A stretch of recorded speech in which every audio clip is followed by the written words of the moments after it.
Teams of Australian specialists have begun arriving in Indonesia to help victims of yesterday's Garuda air crash and to boost the investigation into what went wrong. Prime Minister John Howard says every effort is being made to find the 5 Australians still missing. A total of 22 people are feared dead after the Garuda Boeing 737 overshot the runway at Yogyakarta Airport and burst into flames. Injured Sydney Morning Herald journalist Cynthia Banham arrived in Perth early this morning for surgery to serious burns. From the point of view of life-threatening condition, she is stable. 18 Indonesians are feared dead, while 5 Australians are still missing after yesterday's crash.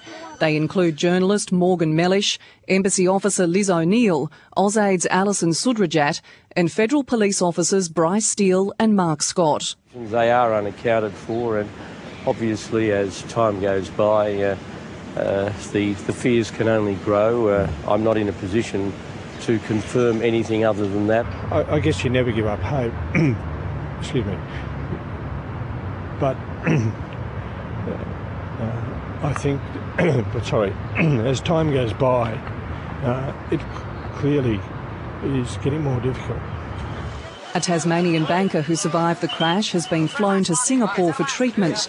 51-year-old Roger Tallboys escaped with burns to his arms and legs. But he cannot remember how he actually left the aircraft. He remembers finding himself with water, which assumes he got in one of the rice paddies. Another 2 injured Australian passengers are now being assessed by doctors and could be flown to Darwin for treatment this afternoon. If you put yourself in the position of families this morning, just not knowing or fearing the worst, or with those who have been injured, this is just an awful time.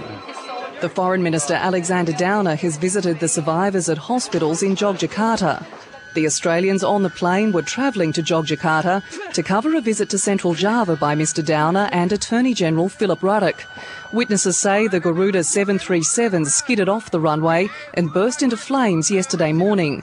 Those on board say they thought the pilot was coming into land too fast. The airline says 118 passengers managed to escape, while 22 people died. God still loves me, you see, and I don't think it's about time for me to die.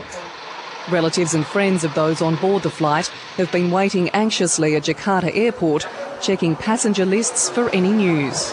Got to look for my sister, Alison Sudrajat. She was on the plane. Indonesian authorities have begun the task of trying to identify victims of the plane crash, a process that could take up to a week.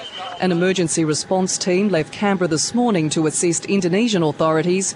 A team of 50 Australian officials is now on the ground in Yogyakarta. Rebecca Barrett, ABC News.